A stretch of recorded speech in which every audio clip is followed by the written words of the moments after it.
this? You have the former Israeli Prime Minister living in your house. You have had all this contact with the foreign government. Were you working on behalf of Mossad?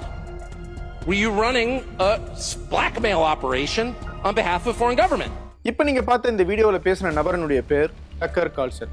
இவர் அமெரிக்காவில் இருக்கிற ஒரு வலதுசாரி ஆதரவாளர், ஒரு பிரபல யூடியூபரும் கூட.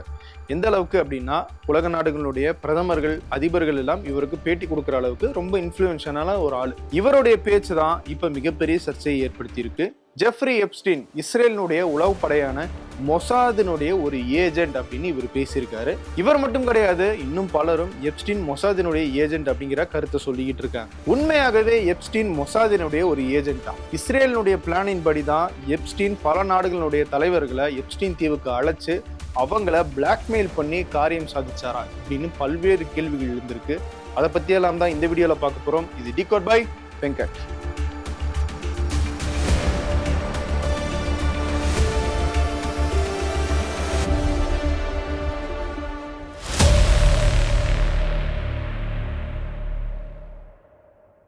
தங்கமயில் வழங்கும் சுபமுகூர்த்த சிறப்பு சலுகைகள். ஒவ்வொரு 10 கிராம் தங்கத்திற்கும் 1/2 கிராம் தங்க நாணயம் இலவசம். இச்சலுகை பிப்ரவரி 28ஆம் தேதி வரை மட்டுமே.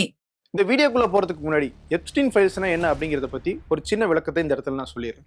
ஜெஃப்ரி எப்ஸ்டீன் அப்படிங்கிற ஒரு நபர், இவருக்கு உலகத்தில் இருக்கிற மிக முக்கியமான மனிதர்கள், பிசினஸ் மேன்ஸ், அரசியல்வாதிகளோட மிகப்பெரிய அளவுல தொடர்பு ஏற்படுது. உதாரணத்துக்கு சொல்லணும்னா அமெரிக்க அதிபர் டொனால்ட் ட்ரம்ப், முன்னாள் அதிபர் பில் கிளின்டன், பில் கேட்ஸ், இப்படி முக்கியமான நபர்களோட எல்லாம் ஜெஃப்ரி எப்ஸ்டீனுக்கு ஒரு நல்ல ரிலேஷன்ஷிப் இருக்கு. அதை பயன்படுத்தி அவர் ஒரு லாபியிஸ்டாக செயல்படுறார். அதாவது ஒரு பிஸ்னஸ் மேனுக்கு ஒரு அரசாங்கத்துக்கிட்ட இருந்து ஏதாவது கான்ட்ராக்ட் வரணும், ஏதாவது வேலை முடியணும் அப்படின்னா அதை செய்து கொடுக்குற ஒரு மிடில் மேனாக இருக்கார். பிஸ்னஸ் மேனுக்கு மட்டும் கிடையாது, இப்போ அமெரிக்காவுக்கு ஏதாவது ஒரு நாட்டில் ஏதாவது ஒரு திட்டம் அவங்களுக்கு சாதகமாக செயல்படணும் அப்படின்னா இவர் அதை நிறைவேற்றி தர ஒரு மிடில் மேனாக செயல்படுறாரு. இப்படி பல்வேறு தரப்புல லாபி பண்ணி அந்த காரியங்களை எல்லாம் நிறைவேற்றி தரது தான் இவருடைய வேலை. இதுக்கு அவருக்கு மிகப்பெரிய அளவுல தொகை கிடைக்குது அப்படிங்கறத தாண்டி இதை அவர் எப்படி செய்யறாரு அப்படிங்கிற இடத்துல தான் பிரச்சனையே ஆரம்பிக்குது. ஜெஃப்ரி எப்ஸ்டீனுக்கு ஒரு தனிப்பட்ட தீவு இருக்கு. அந்த தீவுக்குள்ள யாரும் வரவும் முடியாது, யாரும் போக முடியாது. அங்க என்ன நடக்குது அப்படிங்கிறது வெளியவும் தெரியாது. ரொம்பவே ரகசியமான ஒரு தீவாக இருக்கு. அப்படிப்பட்ட பாதுகாக்கப்பட்ட தீவுக்கு தான் எப்ஸ்டீனோட தொடர்பில் இருக்கிற அரசியல், பிஸ்னஸ்மேன், முக்கியமான பெரிய மனிதர்கள் எல்லாருமே அழைக்கப்படுறாங்க. அங்கே வச்சு அவங்களுக்கு ஒரு பார்ட்டி கொடுக்கப்படுது. அந்த பார்ட்டியில் அவங்களுடைய பாலியல் இச்சையை தீர்க்கிறதுக்காக இளம் பெண்கள், சிறுமிகளை எல்லாம் பலிகடா ஆக்குறாங்க. இதுதான் எப்ஸ்டீன் மேல வைத்த குற்றச்சாட்டு.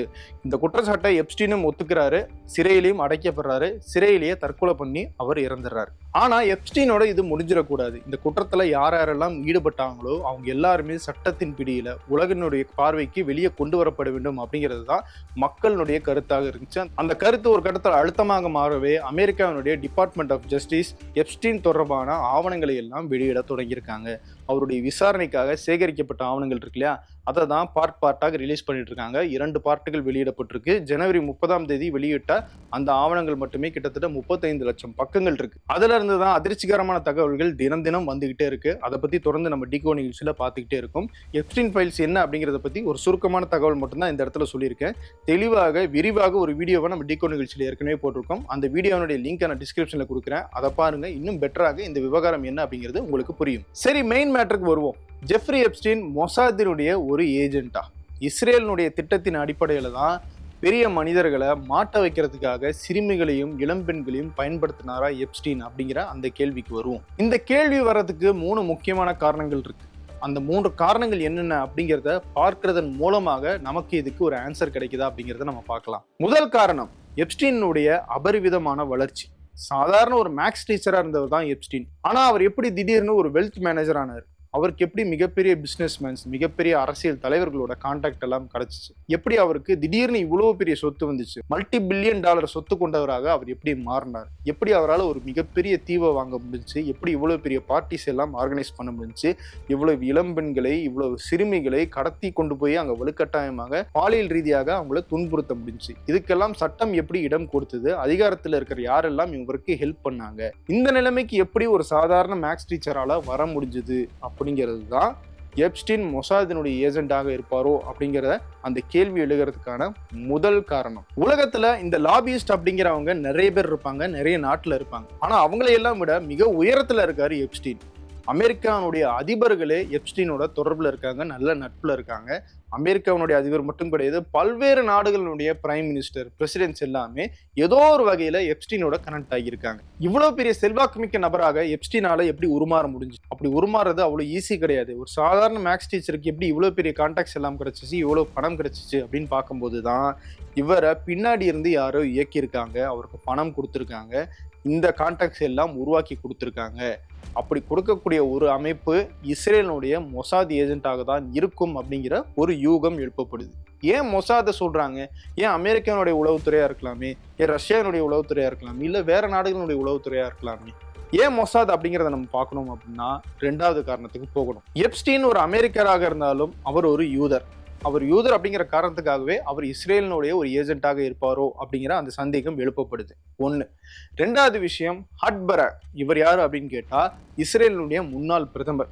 இவருக்கும் எப்ஸ்டீனுக்கும் இடையில மிக நெருக்கமான உறவு இருந்திருக்கு. 2013 2017 வரைக்குமான காலகட்டத்தில் இவங்க அடிக்கடி தொடர்பு கொண்டு பேசியிருக்காங்க. எப்ஸ்டீனுடைய ஜெட் ஃபிளைட்ஸ்ல பராக் போயிருக்காரு. பல்வேறு டீல்களை இவங்க பேசி முடிச்சிருக்காங்க.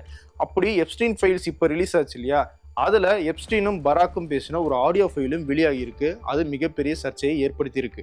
அதுல பராக் என்ன சொல்றாரு? பாலஸ்தீனத்துக்குள்ள பாலஸ்தீனியர்கள் அல்லாதவர்களை குடியேற்றணும், அதை நம்ம செய்யணும், டெமோகிராஃபியை சேஞ்ச் பண்ணணும் அப்படிங்கிற மாதிரியான கான்வர்சேஷன் பராக் எப்ஸ்டீன் கூட செய்கிறார். நீங்க நல்லா பாத்தீங்க அப்படின்னா இஸ்ரேல் அரசாங்கம், அது எந்த கட்சியாக இருந்தாலும் சரி, அவங்க ஆட்சிக்கு வந்தாங்க அப்படின்னா பாலஸ்தீனத்துக்குள்ள சட்டவிரோதமான குடியேற்றத்தை செய்யணும் அப்படிங்கிறதுல ரொம்ப தீவிரமா இருப்பாங்க. இப்ப பெஞ்சமின் நெத்தன்யாஹூ அது ரொம்பவே தீவிரமா செஞ்சுட்டு இருக்காரு. யூதர்கள் நிறைய பேரை பாலஸ்தீனத்துக்குள்ள குடியேற்றிட்டு இருக்காங்க. அவங்களுக்கு இஸ்ரேலுடைய அரசாங்கம் வீடு கட்டித்தரும் அப்படிங்கிற அளவுக்கு சர்வதேச விதிகளை மீறி செயல்பட்டுக்கிட்டு இருக்காங்க. ஸோ இந்த அஜெண்டாவை தான் இஸ்ரேலுடைய முன்னாள் பிரதமர் பராக்கும் செஞ்சிருக்காரு. அதை எப்ஸ்டீனோடையும் பேசியிருக்காரு. அப்போ இவங்க 2 பேரும் சேர்ந்து ஏதோ செயல் திட்டம் பண்ணியிருக்காங்க. இவங்க 2 பேர் மட்டும் கிடையாது, பராக் அப்படிங்கிறவர் இஸ்ரேலினுடைய அரசாங்கத்தின் சார்பாக இருக்கிற ஒரு நபர். அவரும் எப்ஸ்டீனும் சேர்ந்து தான் இதை செஞ்சிருக்காங்க. அப்படிங்கிறதுனால எப்ஸ்டீன் இஸ்ரேலின் உளவு அமைப்பான மொசாதினுடைய ஒரு ஏஜென்டாக இருக்க வாய்ப்பு இருக்கு அப்படின்னு சந்தேகம் எழுப்பப்படுது. ஆனா இஸ்ரேல் பிரதமர் பெஞ்சமின் நெத்தன்யாஹூ வேற ஒரு வெர்ஷனை சொல்றார். எப்ஸ்டீனும் ஹட் பராக்கும் பேசினாங்க அப்படிங்கிற ஒரே காரணத்துக்காகவே இஸ்ரேலினுடைய ஏஜென்ட்டாக எப்ஸ்டீன் இருக்கணும் அப்படிங்கிற அவசியம் கிடையாது. அது உண்மையும் இல்லை. ஆனா இது வேற ஒரு விஷயத்த சொல்லுது. ஹட் பராக் தேர்தலில் போட்டியிட்டு தோல்வி அடைஞ்சு எப்படியாவது அதிகாரத்தை பிரிச்சிடணும் அப்படிங்கிற அந்த வெறியில வெளியே இருக்கிற சக்திகளை எல்லாம் பயன்படுத்தியிருக்காரு அப்படிங்கிறது மட்டும் இதன் மூலமாக உறுதியாகுது அப்படின்னு அவர் ஒரு ட்வீட்டை போட்டிருக்காரு. அதாவது நெத்தன்யாஹூ உள்நாட்டில் இருக்கிற அரசியலை பேசுறாரு. எப்ஸ்டீனுக்கும் ஹட் பராக்குக்கும் தான் தொடர்பே தவிர எப்ஸ்டீனுக்கும் இஸ்ரேல் அரசாங்கத்துக்கும் அதனுடைய உளவு அமைப்பான மொசாதுக்கும் தொடர்பில்லை அப்படிங்கிற மாதிரி நெத்தன்யாஹூ ஒரு ரெஸ்பான்ஸை கொடுத்திருக்காரு. நெத்தன்யாஹூ சொன்ன மாதிரி ஹட் பராக் எலெக்ஷன்ல தோத்து ஒரு கட்டத்துல அரசியல இருந்து வெளியே வந்துடுறாரு. வெளியே வந்து மிகப்பெரிய அளவுல பிசினஸ் மேனாக மாறிடுறாரு. குறிப்பா டிஃபென்ஸ் இண்டஸ்ட்ரீஸ்ல அவருக்கு நிறைய முதலீடு இருக்கு. பல்வேறு நாடுகளோட டிஃபென்ஸ் தொடர்பான ஒப்பந்தங்களையும் அவர் போட்டிருக்காரு. அப்படி அந்த ஒப்பந்தங்கள் தொடர்பாகவும் எப்ஸ்டீனோட அவர் பேசினதுக்கான ஆவணங்களும் வெளியாகி இருக்கு. சரி, எப்ஸ்டீன் மொசாதினுடைய ஏஜென்ட்டா அப்படின்னு அந்த கேள்வி வர்றதுக்கான 3வது முக்கியமான காரணத்தை பார்க்கலாம். 3வது முக்கியமான காரணம் கிஸ்லின் மேக்ஸ்வெல். கிஸ்லின் மேக்ஸ்வெல் யாரு அப்படின்னு கேட்டா எப்ஸ்டீனுடைய உதவியாளர்னு சொல்லலாம், அவருடைய ஒரு கேர்ள் ஃப்ரெண்ட் அப்படின்னு கூட சொல்லலாம். இவங்க தான் எப்ஸ்டீனுடைய பார்ட்டிக்கு சிறுமிகளை, இளம்பெண்களை எல்லாம் கூட்டிட்டு வர்றது, ட்ரெயின் பண்றது. இந்த குற்றச்சாட்டுகளின் அடிப்படையில தான் கிஸ்லின் மேக்ஸ்வெல் கைது செய்யப்பட்டாங்க. குற்றம் நிரூபிக்கப்பட்டு அவங்களுக்கு 20 ஆண்டுகள் சிறை தண்டனை கொடுக்கப்பட்டிருக்கு. இப்போ அமெரிக்காவில் அவங்க சிறையில இருக்காங்க. எப்ஸ்டீன் மொசாதினுடைய ஏஜென்டா அப்படிங்கிற அந்த கேள்விக்கும் கிஸ்லின் மேக்ஸ்வெலுக்கும் என்ன தொடர்பு அப்படிங்கிறத நம்ம புரிஞ்சுக்கணும். அப்படின்னா முதல்ல கிஸ்லின் மேக்ஸ்வெல் யாரு, அவருடைய குடும்பம் என்ன அப்படிங்கிறத நம்ம தெரிஞ்சுக்கணும். ராபர்ட் மேக்ஸ்வெல், எப்ஸ்டீனுடைய வாழ்க்கையும் ராபர்ட் மேக்ஸ்வெல்னுடைய வாழ்க்கையும் ஒரே பேட்டர்ன்ல தான் இருக்கும். எப்ஸ்டீன் மாதிரியே ரொம்ப கீழ்மட்டத்தில இருந்து மிகப்பெரிய அளவுக்கு உயர்ந்தவர் தான் ராபர்ட் மேக்ஸ்வெல். ஜெக்கோஸ்லாவியால ரொம்ப கஷ்டப்படுற, சோத்துக்கே வழி இல்லாத ஒரு குடும்பத்துல பிறந்தவர் தான் ராபர்ட் மேக்ஸ்வெல். அங்கிருந்து பிரிட்டனுக்கு புலம்பெயர்ந்து வராரு. பிரிட்டன்ல வந்து சின்ன சின்ன தொழில்கள் செஞ்சு ஒரு கட்டத்துல டெய்லி மிரர் அப்படிங்கிற ஒரு நியூஸ் பேப்பர் இருக்கு இல்லையா, அந்த நியூஸ் பேப்பரை இவர் விலை கொடுத்து வாங்குறாரு. அது மட்டும் இல்லை, இன்னும் நிறைய மீடியா ஹவுசஸை வாங்குறாரு. பல்வேறு தொழில்களில் முதலீடு செய்யறாரு. ஒரு கட்டத்துல மிகப்பெரிய செல்வந்தராக மாறுறாரு. பிரிட்டன் நாடாளுமன்றத்துல லேபர் பார்ட்டி சார்பில் 2 முறை எம்பியாகவும் இருந்திருக்காரு. எப்ஸ்டீனுக்கு எப்படி எப்ஸ்டீன் ஐலாண்ட் அப்படின்னு ஒரு தீவு இருக்கோ, அதே மாதிரி ஆக்ஸ்போர்ட் எஸ்டேட் அப்படின்னு ஒரு இடம் ராபர்ட் மேக்ஸ்வெலுக்கு இருந்துச்சு. அந்த இடத்துல எப்ஸ்டீன் நடத்துற மாதிரியே முக்கியமான பார்ட்டிகள் நடத்துவாங்க. அதுக்கு முக்கியமான அரசியல் தலைவர்கள், பிசினஸ்மேன் எல்லாம் வர வச்சு எப்ஸ்டீன் எப்படி பெண்களை ஒரு கருவியாக பயன்படுத்தி அவங்க பிளாக்மெயில் பண்ணி காரியம் சாதிச்சாரு அப்படிங்கிற ஒரு குற்றச்சாட்டு வைக்கப்படுதோ அதே குற்றச்சாட்டு தான் ராபர்ட் மேக்ஸ்வெல் மேலேயும் வைக்கப்பட்டுச்சு. இதையெல்லாம் தாண்டி ஒரு முக்கியமான விஷயம் இவங்க 2 பேருக்கும் ஒத்து போகுது. எப்ஸ்டீனும் ராபர்ட் மேக்ஸ்வெலும் இறந்த விதம் தான் அது. எப்ஸ்டீன் சிறையில் இருக்கும்போது தற்கொலை பண்ணிக்கிட்டதாக அமெரிக்காவுடைய காவல்துறை சொல்றாங்க. ஆனால் இப்போ வரைக்கும் பெரும்பான்மையான மக்கள் அதை நம்பல. அதுல கண்டிப்பா ஏதோ மர்மம் இருக்கு, அது விசாரிக்கணும் அப்படிங்கிற குரல்கள் எழுந்துகிட்டே தான் இருக்கு.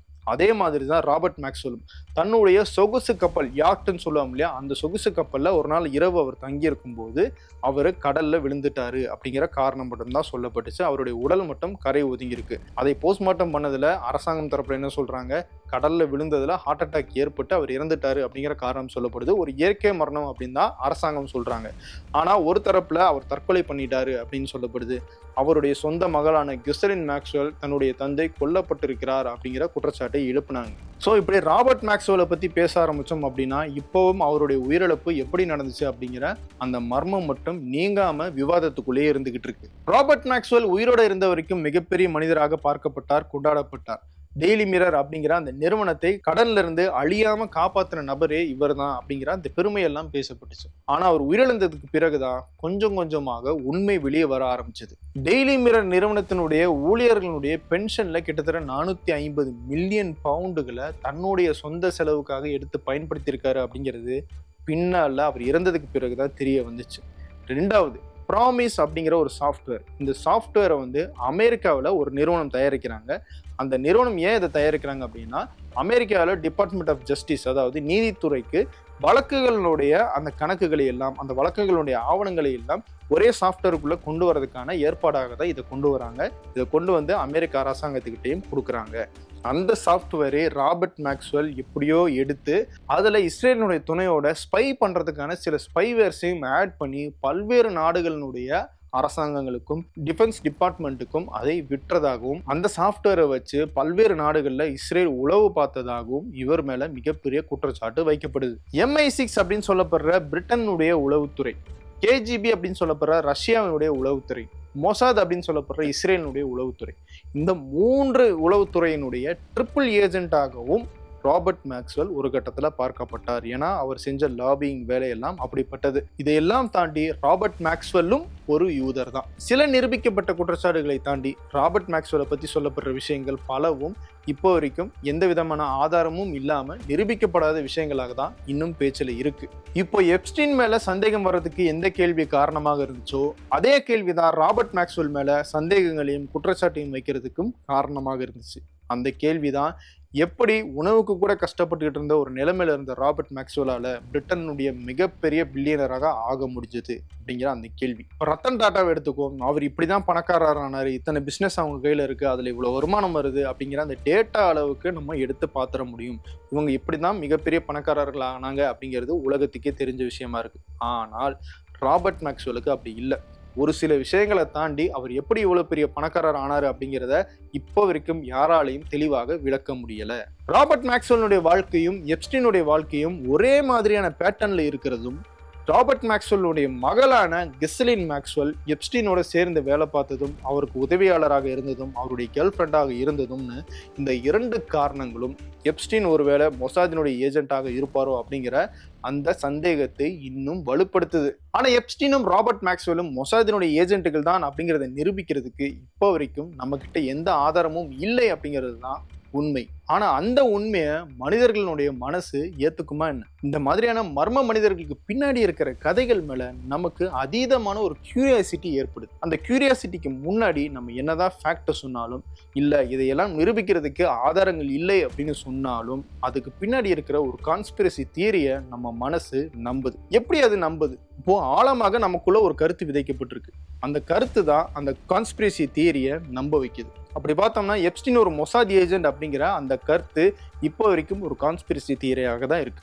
ஆனா பலரும் இந்த கான்ஸ்பிரசி தியரியை நம்புறாங்க. அப்படி நம்மளை நம்ப வைக்கிறது எது? அந்த காரணம் என்ன அப்படின்னு பார்த்தோம்னா, நம்ம இப்போ 3 காரணம் பார்த்தோம்ல, அந்த காரணங்களை எல்லாம் விட மிக முக்கியமானது தான் இந்த கான்ஸ்பிரசி தியரி காரணம். அந்த காரணம் இஸ்ரேல் அப்படிங்கிற ஒரு நாடு தான். ஏன்? ராபர்ட் மேக்ஸ்வெலுடைய வாழ்க்கையில எந்த பேட்டர்ன் இருந்துச்சோ எப்ஸ்டீனுடைய வாழ்க்கையில எந்த பேட்டர்ன் இருந்துச்சோ அதே பேட்டர்னை நீங்க இஸ்ரேல் கிட்டையும் பார்க்க முடியும். அதுதான் முக்கியமான காரணம். இஸ்ரேல் மிடில் ஈஸ்ட்ல இருக்கிற ஒரு குட்டி நாடு. 1 கோடி பேர் தான் அங்க இருக்காங்க. சென்னையினுடைய பாப்புலேஷனோட அது கம்மி. இப்படி இருக்கிற ஒரு நாடால எப்படி இவ்வளவு தூரம் பவர்ஃபுல்லாக இருக்க முடியுது? இன்னைக்கு உலக அளவுல மிகப்பெரிய இன்ஃப்ளூயன்ஸ் கொண்ட நாடாக இஸ்ரேல் இருக்கு.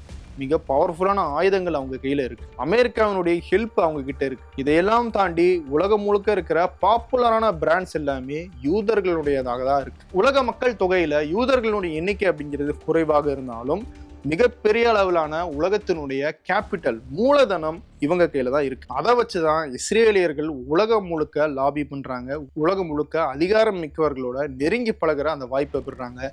அதன் மூலமாக பல்வேறு விஷயங்களை தங்கள் நாட்டுக்கு சாதகமாக சாதிச்சுக்கிறாங்க. இப்ப நம்ம முன்னாடி கேட்ட அந்த கேள்விகளை திரும்பவும் கேட்டு பாருங்க.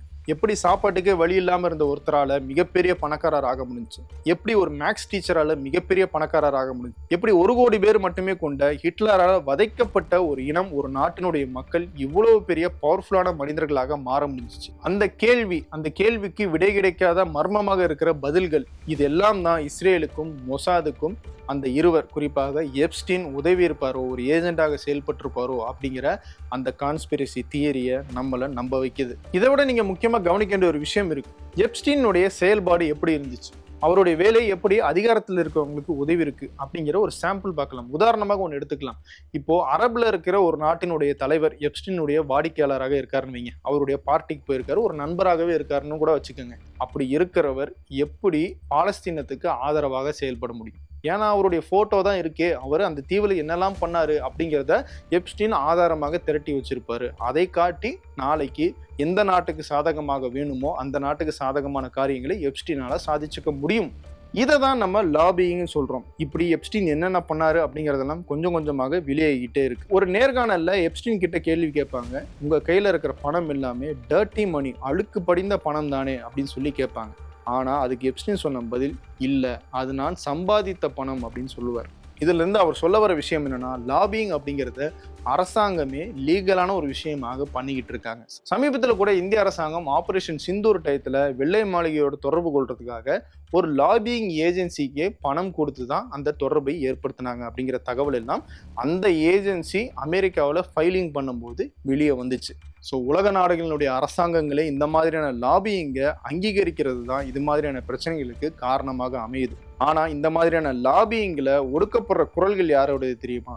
அந்த சின்ன சின்ன சிறுமிகள், இளம் பெண்களுடைய குரல்கள் தான். அவங்கள பலிகடா கொடுத்து தான் இந்த மாதிரியான லாபிங் நடந்திருக்கு. அந்த மாதிரியான லாபிங்கின் மூலமாக தான் பல்வேறு நாடுகள் அவங்களுக்கான நன்மைகளை கேட்டு வாங்கிக்கிறாங்க. இது எவ்வளவு பெரிய அநீதி! இதெல்லாம் எதை காட்டுது? இங்க 2 உலகங்கள் இருக்கு. இந்த 2 உலகங்களுக்கும் வெவ்வேறு நீதி, வெவ்வேறு சட்டங்கள் இருக்கு. முதல் உலகம் நம்ம எப்ஸ்டீன் தீவுல இருக்கிற அந்த உலகம் தான். மிகப்பெரிய மனிதர்கள், மிக பவர்ஃபுல்லான ஆட்கள், அதிகாரம் மிக்கவர்கள், பணக்காரர்கள், இவங்க எல்லாம் இருக்கிறது தான் அந்த முதல் உலகம். இந்த உலகத்துல நம்ம எதெல்லாம் தவறுன்னு நம்புறோமோ அது எதுவுமே தவறு கிடையாது. அங்க அதிகாரமும் சுயநலமும் மட்டும்தான் நியாயம், நீதி. இந்த உலகத்துல நம்மள மாதிரியான சாமானியர்களுக்கு இடம் கிடையாது. அப்போ சாமானியர்கள் எங்க இருக்காங்க அப்படின்னு கேட்டா அதுதான் அந்த 2வது உலகம். அந்த 2வது உலகமும் முதல் உலகத்துல இருக்கிற நபர்களுக்கு வேலை செய்வதற்காகவோ இல்ல அவங்களுடைய நன்மைக்காகவோ உருவாக்கப்பட்டது தான். அவங்க போடுற சட்ட திட்டங்கள் தான் இந்த 2வது உலகத்தையும் நிர்வகிச்சுக்கிட்டு இருக்கு. இந்த 2 உலகத்துக்கும் இருக்கிற இந்த கான்ட்ராஸ்டை பாருங்க. அங்கே எதுவுமே தப்பு கிடையாது, என்ன வேணா தவறு செய்யலாம். ஆனா இங்க சின்னதா ஒரு டிராபிக் சிக்னலை தாண்டினா கூட நீங்க அபராதம் செலுத்தணும். இவ்வளவு பெரிய வித்தியாசத்துக்கு இடையில தான் இந்த 2 உலகமும் இருந்துகிட்டு இருக்கு. அந்த செக்ல இருந்து நம்மளால விடுபட முடியுமா அப்படிங்கிறது தெரியல. ஆனா ஒண்ணு பண்ண முடியும். இந்த 2ஆம் உலகத்துல இருந்து அந்த 1ஆம் உலகத்தை நோக்கி நம்மளால கேள்வி எழுப்ப முடியும். முடிஞ்ச அளவுக்கு அதை செய்வோம் அப்படின்னு சொல்லிட்டு வேறொரு வீடியோல மீண்டும் சந்திக்கிறேன். நன்றி. உங்கள் அபிமான தங்கமயிலில் சர்வ லட்சணம் நிறைந்த சுபமுகூர்த்த கலெக்ஷன்களின் அணிவகுப்பு. நீங்கள் வாங்கும் ஒவ்வொரு 10 கிராம் தங்கத்திற்கும் 1/2 கிராம் தங்க நாணயம் இலவசம். இச்சலுகை பிப்ரவரி 28ஆம் தேதி வரை மட்டுமே. தங்கம் வாங்க, தங்கமயிலுக்கு வாங்க.